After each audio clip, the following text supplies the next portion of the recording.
katakan glory, haleluya.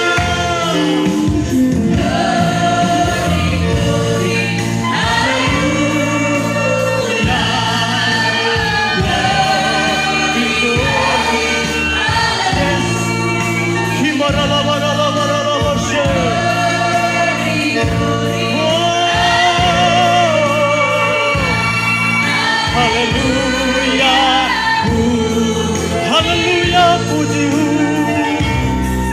haleluya, haleluya, puji,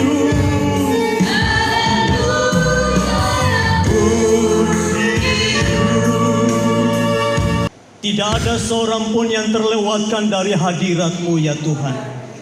Sebab hanya kekuatan hadirat-Mu yang mampu untuk mengubah setiap pribadi kami.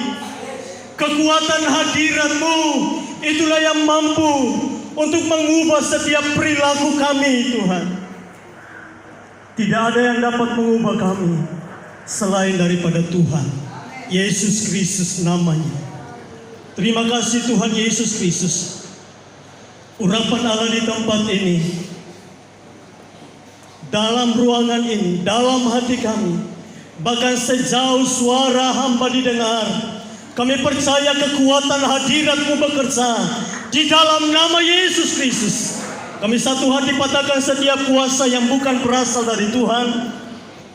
Segala kekuatan kuasa roh jahat, penguasa udara, orang-orang kuat, di dalam nama Yesus kami tundukkan di dalam hadirat Tuhan. Dan kami siap untuk dengar firman-Mu. Berbicaralah bagi setiap kami. Kami siap untuk dengar. Pakai hamba-Mu dan pakai kami semua. Dalam hadirat Tuhan kami menikmati firman-Mu. Haleluya. Amin. Baik, silakan duduk Bapak Ibu Saudara. Puji nama Tuhan. Salam. Sekali lagi salam. Bapak Ibu yang di luar salam. Sekali lagi yang di luar salam. Wow, puji Tuhan. Kita diberi kesempatan oleh Tuhan untuk bisa merayakan Natal malam hari ini. Sebelum saya menyampaikan firman Tuhan, saya ucapkan terima kasih kepada Bapak Ketua, seluruh pengurus, hamba-hamba Tuhan, Gereja Betel Indonesia Rotendao, yang sudah mempercayakan saya malam ini berdiri di tempat ini. Perkenalkan, saya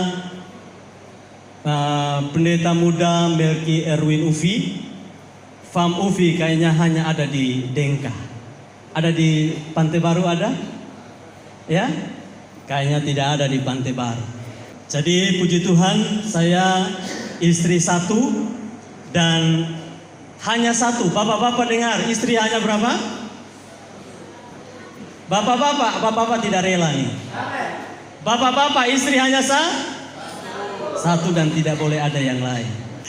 Puji Tuhan, anak saya 3. Yang pertama sudah SMK kelas 1. Kemudian yang kedua SD kelas 5. Dan yang ketiga masih 1 tahun lebih. Lagi Mama Yana, saya tambah lagi. Oke, puji Tuhan, mungkin itu saja perkenalan. Saya melayani bersama dengan Bapak Hosea di GBI Menara Doa. Puji Tuhan, mari kita baca kebenaran firman Tuhan, buka Alkitab kita bersama-sama di dalam Matius pasal yang kedua, ayat 10 sampai dengan ayat yang ke-12. Yang sudah katakan amin. Ayat yang ke-10, demikianlah firman Tuhan, ketika mereka melihat bintang itu, sangat bersukacitalah mereka.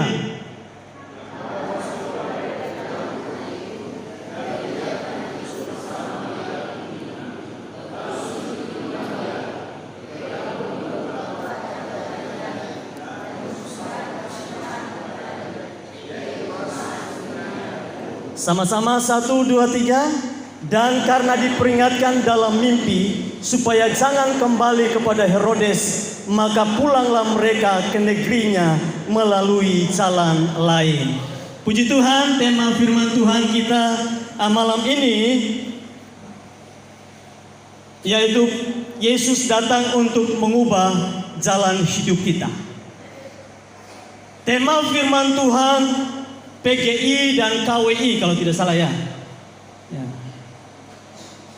Dua lembaga besar ini memberikan satu tema yang luar biasa. Tema tahun ini adalah Yesus datang untuk mengubah jalan hidup kita. Tadi drama yang sudah disampaikan anak-anak muda, mereka tidak bisa mengubah hidup mereka. Mereka tidak bisa mengubah jalan hidup mereka satu persatu. Yang sanggup untuk merubah jalan hidup mereka yaitu kebenaran firman Tuhan. Tidak ada yang lain. Yesus datang mengubah jalan hidup kita. Nah, firman Tuhan katakan dalam ayat bacaan kita, ketika mereka melihat bintang itu, sangatlah bersukacitalah mereka. Pertanyaannya adalah, siapakah mereka? Alkitab menjelaskan dalam ayat yang pertama dikatakan, mereka adalah orang-orang Majus dari timur. Orang-orang Majus dari timur. Ayat yang pertama, sesudah Yesus dilahirkan di Bethlehem di tanah Yudea pada zaman Raja Herodes, datanglah orang-orang Majus dari timur ke Yerusalem dan bertanya-tanya, di manakah dia, raja orang Yahudi yang baru dilahirkan itu? Kami telah melihat bintangnya di timur dan kami datang untuk menyembah dia. Jadi dalam ayat yang ke-10, mereka datang menyembah dia. Siapakah mereka? Mereka adalah orang-orang Majus dari timur, Alkitab menjelaskan. Saudara, kata Majus dalam beberapa terjemahan Alkitab dalam bahasa Inggris itu memakai kata magi. Dalam bahasa Yunani itu magos, magician, atau orang-orang berilmu, ahli dalam berilmu. Lalu ada juga terjemahan lain dalam bahasa Inggris yang lain menggunakan kata wise men, artinya orang-orang bijaksana, orang-orang pelantik raja, orang-orang penasehat. Jadi kalau kita melihat Bapak Ibu, orang-orang Majus ini, kalau kita melihat dalam sejarah Alkitab, mereka adalah orang-orang dari Media Persia yang merupakan keturunan imam saat Israel dibuang ke Babel selama 70 tahun. Kata Majus muncul di dalam kitab Daniel. Kenapa orang-orang bijaksana dari Media Persia, merekalah yang dipercayakan Tuhan untuk datang berjumpa dengan Yesus? Bukankah di seluruh dunia ada banyak orang-orang bijaksana? Tapi pertanyaannya, kenapa harus orang-orang dari Media Persia yang datang untuk jumpa dengan Yesus? Mari kita lihat beberapa poin di dalam kitab Daniel. Daniel pasal yang kedua. Kenapa sih hanya bukan orang-orang dari negara lain, dari kerajaan lain? Kenapa dari Media Persia? Ternyata Bapak Ibu, kalau Bapak Ibu baca dalam kitab Daniel pasal yang kedua, itu dijelaskan di sana bahwa satu ketika Raja Nebukadnezar dia bermimpi. Dan waktu dia bermimpi tentang ada 4 kerajaan yang berkuasa di bumi ini. Ada 4 kerajaan yang berkuasa. Itu Bapak Ibu bisa lihat dalam Daniel pasal yang kedua, ayat 36 sampai 43. Raja yang pertama yaitu Raja Babel. Raja yang kedua Media Persia. Kerajaan berikutnya Yunani. Kerajaan berikutnya adalah Romawi. Dan tiba pada ayat yang ke-44. Coba kita baca bersama-sama, kita lihat di sana. Daniel pasal yang kedua ayat yang ke-44. Di situ dikatakan begini, tetapi pada zaman raja-raja, Allah semesta langit akan mendirikan suatu kerajaan yang tidak akan binasa sampai selama-lamanya. Dan kekuasaan tidak akan beralih lagi kepada bangsa lain. Kerajaan itu akan merebutkan segala kerajaan dan menghabisinya. Tetapi kerajaan itu sendiri akan tetap untuk selama-lamanya. Daniel menubuatkan bahwa Empat raja besar itu menguasai seluruh bumi, tapi akan datang satu kerajaan yang tidak tergoncangkan, yaitu kerajaan yang dibangun oleh Allah sendiri di dalam Yesus Kristus Tuhan. Sehingga Alkitab katakan, kenapa dalam Matius pasal yang kedua, kenapa orang-orang bijaksana datang dari Media Persia dan bukan dari negara lain? Karena Tuhan mau menggenapi janjinya kepada orang-orang bijaksana yang mendengar berita nubuatan pada zaman itu.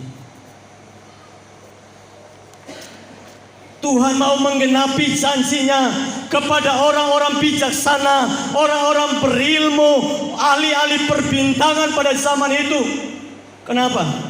Karena Daniel, waktu dia disampaikan berita nubuatan ini, di situ ada raja-raja besar yang hadir. Di situ ada orang-orang bijaksana yang luar biasa hadir. Ada ahli-ahli perbintangan juga hadir di sana. Mereka adalah orang-orang hebat. Orang-orang hebat. Sehingga dalam Matius pasal yang kedua tadi yang kita baca, Tuhan izinkan orang-orang dari Media Persia untuk melihat janji Allah tergenapi dalam nubuatan itu. Bapak Ibu saudara-saudaraku yang kekasih, nubuatan ini luar biasa. Dikatakan bahwa empat kerajaan ini akan hancur. Kita dilihat dunia hari-hari ini, kerajaan dunia boleh bergoncang, raja-raja dunia boleh hancur, kerajaan-kerajaan boleh hancur, ekonomi dunia boleh hancur hari ini. Tetapi ada satu kerajaan yang tidak akan hancur, yaitu kerajaan Yesus Kristus Tuhan. Dan dia datang hari ini, malam ini yang kita rayakan. Dia datang untuk mengubah hidup kita. Dia datang untuk mengubah hidup saya. Dia juga datang untuk mengubah Bapak Ibu semua. Bapak Ibu, nubuatan ini disampaikan di hadapan Raja Nebukadnezar dan orang-orang pintar, orang-orang berilmu pada waktu itu. Dan pada titik inilah awal dari penelitian tentang kerajaan Allah. Awal dari penelitian orang-orang berilmu, mereka mulai meneliti tentang kerajaan Allah yang dinubuatkan oleh Daniel itu. Mereka mulai meneliti sehingga tiba pada satu titik, satu kesimpulan bahwa suatu waktu nanti akan muncul satu bintang yang berbeda dengan bintang-bintang yang lain. Bintang itu sebagai tanda bahwa akan lahir satu raja yang baru, yaitu raja yang memerintah kerajaan yang tidak tergoyahkan itu. Namanya Yesus. Sehingga Matius pasal yang kedua, ketika bintang itu mulai muncul, mereka tahu itu bintangnya Tuhan. Mereka tahu itu pertanda bahwa raja itu sudah lahir. Sehingga mereka datang bersumpah dengan Tuhan. Bapak Ibu saudaraku yang kekasih, orang-orang Majus ini, orang-orang yang bijaksana, tapi orang-orang yang tidak kenal Tuhan. Orang-orang kafir, orang-orang yang tidak kenal Tuhan. Walaupun mereka pintar, mereka cerdas, mereka bijaksana, tapi mereka tidak kenal Tuhan. Mereka adalah orang-orang kafir. Tetapi Tuhan izinkan mereka untuk datang bersumpah dengan Yesus, Sang Mesias Juru Selamat itu. Ini adalah anugerah yang terbesar dalam hidup mereka. Siapa yang hari ini berdiri dan berkata, saya orang yang suci, yang bisa berdiri dan bertemu Yesus. Saya mau katakan mungkin hari ini kita tidak bisa lakukan itu. Kalau bukan Tuhan lakukan itu buat kita. Mereka adalah orang-orang kafir penyembah berhala. Tapi Tuhan izinkan mereka bersumpah dengan Yesus. Ini anugerah terbesar. Yohanes pasal 6 ayat 44 berkata, tidak ada seorang pun yang datang kepadaku jika ia tidak ditarik oleh siapa? Oleh Bapa. Bapak Ibu boleh ada di tempat ini, itu karena Tuhan yang menggerakkan saudara untuk ada di tempat ini. Amin. Kalau tidak, Bapak Ibu bisa di rumah tidur-tiduran. Bapak Ibu bisa di rumah kerja yang lain. Tapi karena kemurahan Tuhan, Tuhan izinkan kita boleh ada di tempat ini. Bapak Ibu saudaraku yang kekasih, kita ini adalah orang-orang yang seharusnya binasa. Akan tetapi Dia beri kesempatan buat kita untuk menerima anugerah besar itu. Yesaya 64 ayat 6 bilang, kita ini harus binasa. Karena apa? Tidak ada orang yang saleh di dunia ini. Kesalehan kita sama seperti kain kotor. Kain kotor itu tidak ada artinya. Mau dipakai tidak bisa. Kain kotor yang dimaksud, minta maaf mama-mama, itu seperti kain lelehan ibu-ibu. Itu kain kotor yang dimaksud. Siapa yang mau ambil untuk lap lagi di meja makan? Siapa yang mau ambil pakai lagi di depan situ? Tidak ada yang pakai, tidak ada yang mau. Itu kain kotor, tidak ada gunanya.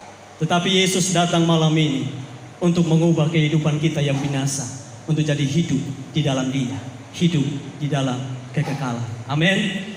Pertanyaannya adalah, Yesus datang untuk mengubah jalan hidup kita. Jalan hidup seperti apa yang Tuhan mau rubah? Tadi dramanya luar biasa. Jalan hidup seperti apa yang Tuhan mau rubah? Dalam konteks bacaan kita malam ini, Tuhan mau mengubah yang pertama, duka cita kita menjadi sukacita. Amin. Tadi yang pertama, anak muda yang pertama tadi, duka cita dirubah jadi sukacita. Kehidupan yang tidak ada artinya, kehidupan yang penuh dengan duka cita, Tuhan mau rubah malam ini jadi kehidupan yang penuh dengan sukacita. Perjumpaan dengan Yesus seharusnya membawa sukacita abadi dalam kehidupan kita. Karena apa saudara? Karena penghukuman akibat dosa itu seharusnya membawa kita kepada maut, kehidupan binasa. Dan itu duka cita yang besar. Tapi Yesus datang, Dia mengubah duka cita itu menjadi sukacita yang abadi. Sekarang kita diberi kesempatan untuk bersumpah dengan Yesus, untuk menerima sukacita yang besar itu. Kalau Bapak Ibu lihat dalam Yohanes pasal yang keempat, ada seorang perempuan Samaria pendosa. Waktu dia ketemu dengan Yesus, dia bersoal jawab dengan Yesus. Yesus bilang, di mana suamimu? Dia bilang, saya tidak punya suami. Yesus bilang, betul kau tidak punya suami. Tapi yang ada padamu hari ini dengan ada beberapa lagi sebelumnya ada 5. Berarti ada berapa? Hari ini ada 6 suami. Dia mulai berubah waktu dia terima kebenaran, waktu dia terima air kehidupan dari Yesus. Dia berubah. Perjumpaan dengan Yesus membuat hidupnya berubah. Dan dia pulang, dia bawa kesaksian itu. Dia pulang ke rumahnya, pulang ke tetangganya, pulang ke Samaria, dan dia jadi seorang penginjil. Penginjil perempuan pertama dalam Alkitab mungkin dia. Dia bilang, kita ke sana dulu. Kita ketemu dengan satu pribadi yang tahu keadaanku, dan waktu aku terima dia, hidupku berubah. Kita ke sana. Dan mereka ke sana. Bapak Ibu Saudara, tidak ada seorang pun yang bisa mengubah keadaan wanita ini kalau bukan Tuhan yang dapat mengubahnya. Kita tidak lebih baik dari perempuan pendosa ini. Bapak Ibu dan saya tidak lebih baik dari perempuan pendosa ini.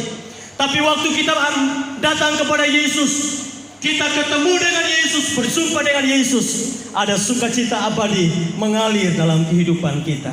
Amin. Lukas pasal 15 ayat ke-7 bilang begini, bahwa sukacita di surga terjadi ketika ada seorang pendosa datang kepada Tuhan. Dengan kata lain begini, kalau kita boleh balik, berarti tadinya surga lagi ada dalam duka cita. Karena lihat pendosa-pendosa hidup di dalam dosa. Tetapi ketika seorang pendosa dia datang berbalik kepada Yesus, maka Alkitab katakan ada sukacita besar di surga, ada sorak-sorai besar di surga, ada perayaan besar-besaran di surga. Kalau ada satu saja orang pendosa datang kepada Tuhan.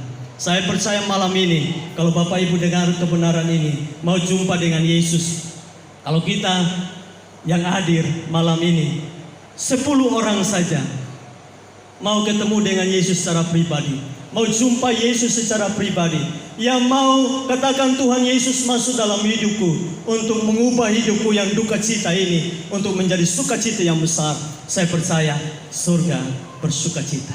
Malam ini terjadi perayaan besar-besaran di surga. Amin. Itu yang pertama. Yang kedua, Bapak Ibu, jalan hidup seperti apa yang Tuhan mau ubah dalam kehidupan kita. Yang kedua adalah Tuhan mau supaya jalan hidup dari penyembahan berhala beralih kepada penyembahan kepada Yesus. Yesus membawa, Tuhan membawa orang-orang bijaksana ini dari penyembah-penyembah berhala. Yesus mau mengubah hidup mereka menjadi penyembah-penyembah Allah yang luar biasa. Alkitab katakan dalam ayat yang kedua tadi, pasal yang kedua tadi, ayat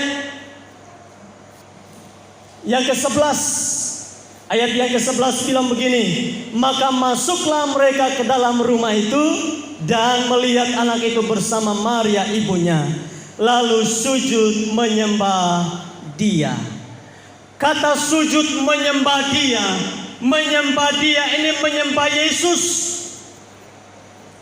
Bukankah di situ ada Maria? Bukankah di situ ada Yusuf? Mungkin juga ada tetangga yang lain ada di situ bersama dengan Yesus. Tetapi waktu orang-orang bijaksana ini datang, mereka katakan, mereka datang menyembah Yesus, bukan menyembah Maria. Amin. Bukan menyembah Maria, bukan menyembah Yusuf, tapi menyembah Yesus.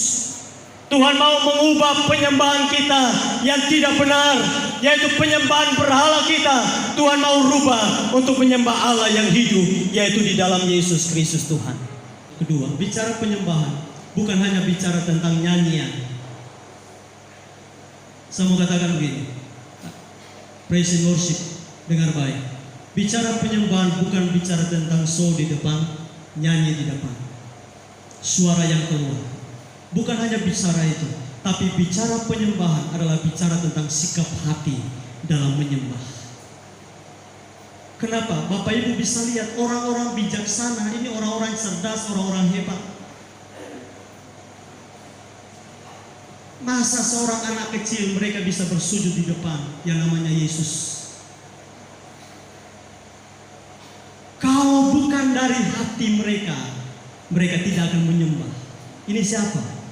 Anak kecil yang baru lahir, belum pakai topi kerajaan, belum pakai emas kerajaan mahkota, tapi mereka bisa bersujud di depan Yesus. Ini bicara tentang kerendahan hati. Yang ketiga, saudara, apa yang Tuhan mau rubah dalam hidup kita? Jalan hidup seperti apa? Poin yang ketiga tadi, yang tadi anak-anak muda sampaikan, yaitu bermurah hati. Halo? Orang yang jumpa Tuhan, orang yang ketemu Tuhan, orang yang sudah dirubah hidupnya, pasti hidupnya berubah. Tadinya pelit jadi murah hati. Amin. Mereka menyembah Tuhan dan mereka membuka perbendaharaan mereka, harta benda mereka, emas, kemenyan dan mur, mereka persembahkan kepada Raja Yesus Kristus Tuhan. Jadi memberi. Waktu orang sudah hidup di dalam penyembahan, hatinya pasti terbuka untuk memberi. Betul tidak? Orang kalau hidup di dalam penyembahan, hidupnya sudah berubah, hatinya sudah berubah, dompetnya juga akan terbuka. Betul tidak?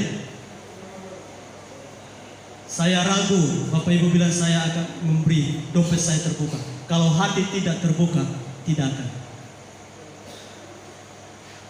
Kalau hidup sudah diubahkan, hati sudah diubahkan Tuhan, dompet juga pasti diubahkan Tuhan.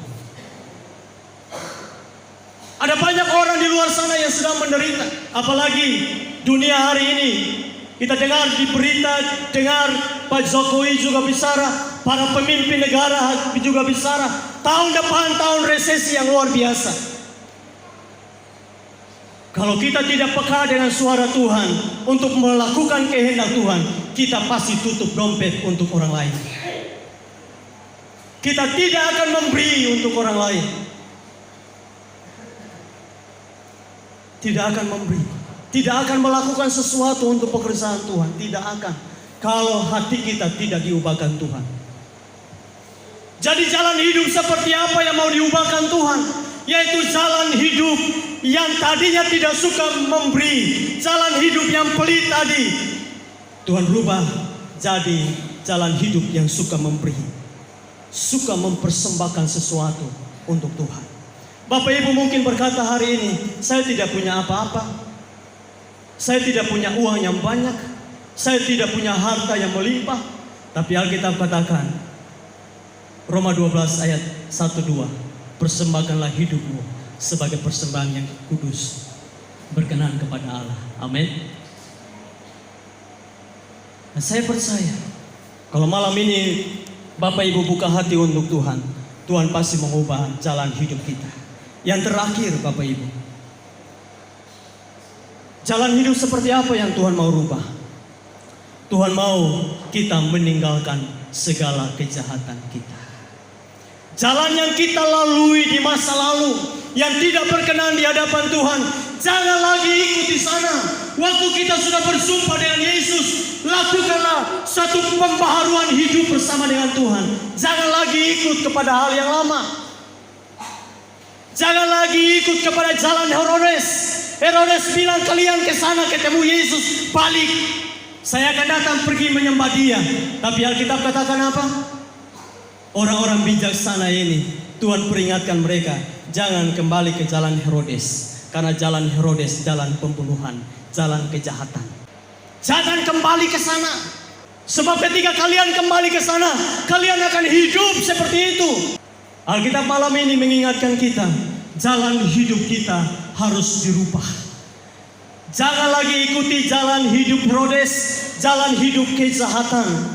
Kalau orang sukanya mencuri, malam ini jangan suka lagi mencuri. Amin. Jalan hidup kejahatan tidak lagi. Tadi saya katakan, suami-suami, istri hanya satu. Jangan dua lagi. Tapi iblis mulai menutup mata kita, sehingga sepertinya kita jabat tangan dengan orang lain. Itu istri saya, padahal bukan. Kenapa iblis mulai menutup mata hati kita? Itu jalan Herodes, itu jalan kejahatan. Amin. Mama-mama, kalau lihat bapak-bapak suka main mata dengan orang lain, bilang begini, itu jalan Herodes. Halo? Itu jalan Herodes. Demikian juga sebaliknya. Bilang itu jalan Herodes yang tidak boleh dilakukan. Jadi jalan hidup kita harus adalah jalan hidup yang sesuai dengan kebenaran firman Tuhan. Saya simpulkan kebenaran firman Tuhan malam ini. Yesus datang untuk mengubah jalan hidup kita. Jalan hidup seperti apa yang Tuhan mau rubah? Jalan hidup duka cita jadi sukacita. Yang kedua, jalan hidup penyembah. Penyembah itu lahir dari hati yang mengasihi Tuhan. Orang-orang yang hidup dalam penyembah adalah orang-orang yang siap berkorban untuk pekerjaan Tuhan. Orang-orang yang siap berkorban untuk orang lain. Orang-orang yang siap berkorban untuk kerajaan Allah dilebarkan di mana-mana. Dan orang-orang yang hidupnya siap berkorban, hidup dalam penyembahan, pasti menjauhi dosa dalam kehidupannya. Tuhan Yesus memberkati kita semua. Amin. Kita tundukkan kepala kita di hadapan Tuhan. Kau Bapa yang mengasihiku, kuasa-Mu sanggup untuk memulihkanku. Kau Bapa yang mengasihi, kuasa-Mu memulihkan.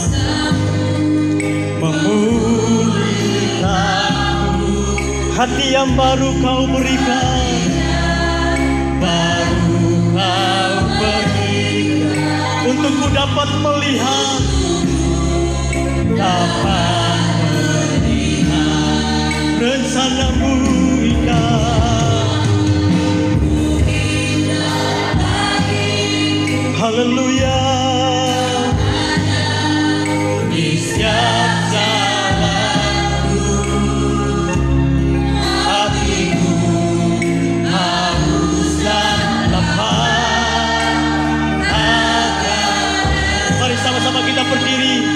Katakan, Engkau Bapa yang mengasihiku. Mengasihi, kuasa-Mu memulihkan. Mari kita berdiri Bapak Ibu.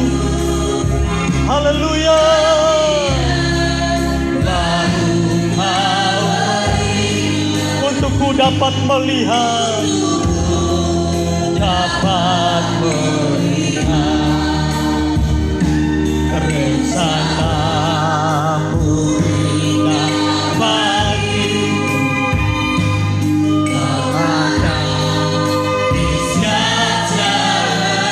Hatiku haus dan lapar, haus dan lapar. Kaulah segalanya, Kaulah segala di dalam hidupku, dalam hidup. Katakan kerajaan-Mu.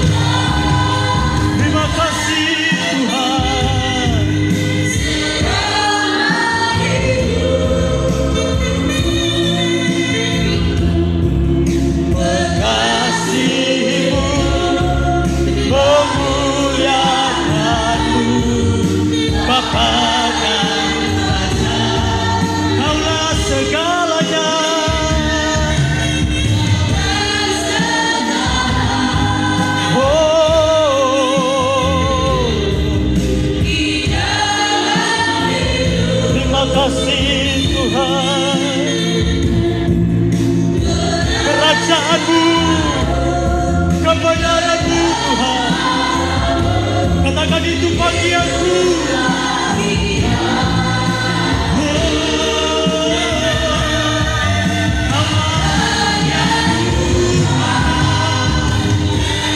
Di dalam hidupku,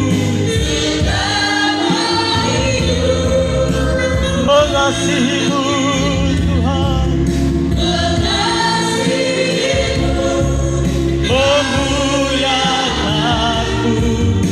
Bapa dan Raja-Mu. Mari jemaat Tuhan saja katakan, Kaulah segalanya. Kaulah segala di dalam hidupku. Hanya Tuhan yang sanggup mengubah kita malam ini.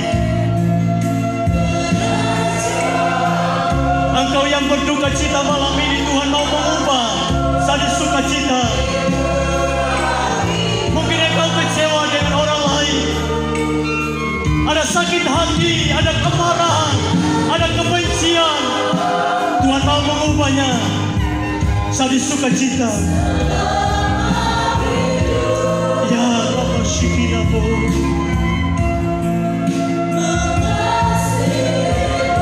Ya Tuhan. Yes. Mari jemaat Tuhan saja sekali lagi katakan, Kaulah segalanya. Tuhan lihat hatimu malam ini. Hamba-hamba Tuhan tidak tahu pergumulan Bapak Ibu, tapi Yesus tahu pergumulan kita. Dia mau jadikan kita penyembah-penyembah yang benar. Lepatakaya ralaba shikiralabo. Amin Tuhan. Pandang Yesus.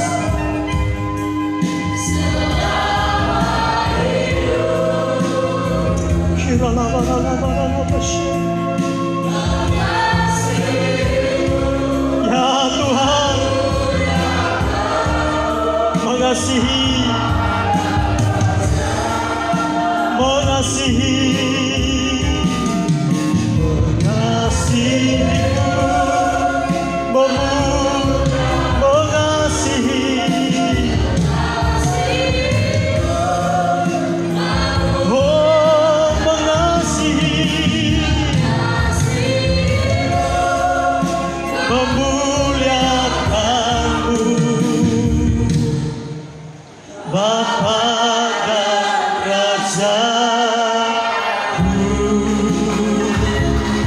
Mari sembah Tuhan. Haleluya. Haleluya. Glory.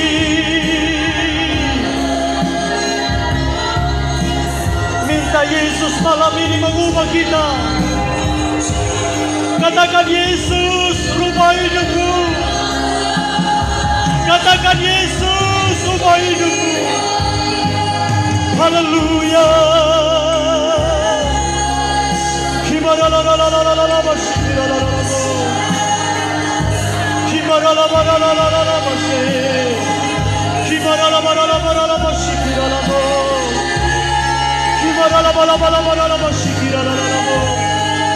Ini malam perjumpaan dengan Yesus. Ini malam perjumpaan dengan Yesus. Dalam nama Yesus. Dalam nama Yesus. Dalam nama Yesus. Dalam nama Yesus. Malam perjumpaan dengan Yesus. Dalam nama Yesus. Haleluya.